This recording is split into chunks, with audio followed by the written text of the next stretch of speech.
Chrissy knew that was a mistake, and she understood what would happen next. Not right away, but eventually. She'd hear the unmistakable sound of flesh on flesh.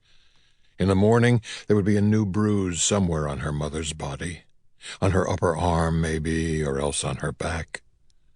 The bruises usually ended up in spots that didn't show once Mommy put her clothes on.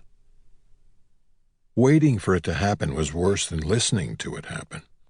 Finally, unable to stand it any longer, Chrissy climbed out of bed and climbed down the ladder, dragging both Oscar and her blanket with her.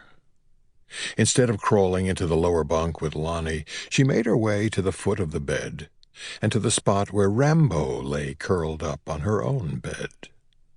Rambo was a tall, scrawny dog, coal-black, and with fringes of long, soft hair on the ends of her ears and on her shoulders. When Grandma Louise had first brought her to live with them, the dog had been a lot smaller, little more than a long-legged puppy. Naturally, that had caused another big fight, with Daddy insisting that he didn't want a dog and wouldn't have one. But that time Mommy hadn't backed down. Rambo had stayed, but only on the condition that Daddy give her a new name.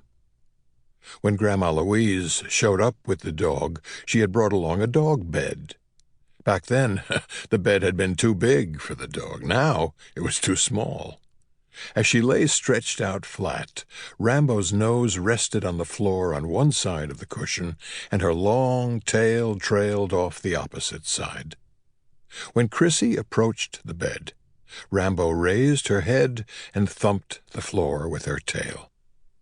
Pulling the blanket down over both of them, and still clutching Oscar, Chrissy snuggled up next to the dog, with her back pressed tight against the huge Rambo's warm tummy.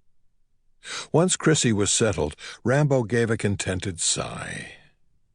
With the dog's warm breath humming steadily in Chrissy's ear, the angry voices from the other room receded into the background, and after a time they both slept. Chapter 1. When the phone rang and my son's name appeared in the caller ID window, it was as though someone had thrown a lifeline to a drowning man. "Hey, Pops, it's Scotty," he told me unnecessarily. "How you doing?" Most of the time when people ask a question like that, it's rhetorical only. No one expects a real answer. And my reply was a long way from real. "Great," I said with as much heartiness as I could muster. "Couldn't be better." Which could not have been further from the truth. I was anything but great. I was at home alone at Mel's and my recently remodeled cliffside home on Bayside Road, in what real estate professionals like to refer to as Bellingham's historic Edgemoor neighborhood. The view outside our floor-to-ceiling, west-facing windows was gray, an unrelenting gray sea, and beneath a gray sky, and glimpsed through a gray fog of drizzle. Despite the pops of color our talented decorator Jim Hunt had installed here and there as furnishings and wall hangings, the mood inside the house was unremittingly gray as well. Mel Soames, my lovely wife, was hard at work at her relatively new job as chief of police in Bellingham, Washington, while I was stuck at home alone, trying to come to terms with the realities of retirement.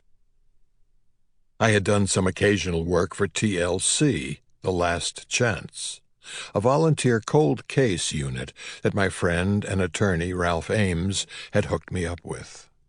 That included a case that I'd been able to help resolve that had come up just prior to Thanksgiving.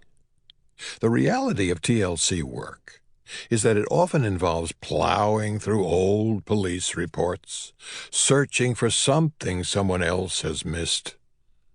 The problem with plowing through police reports is that it's too much like, well, plowing through old police reports. Besides, what alternatives did I have?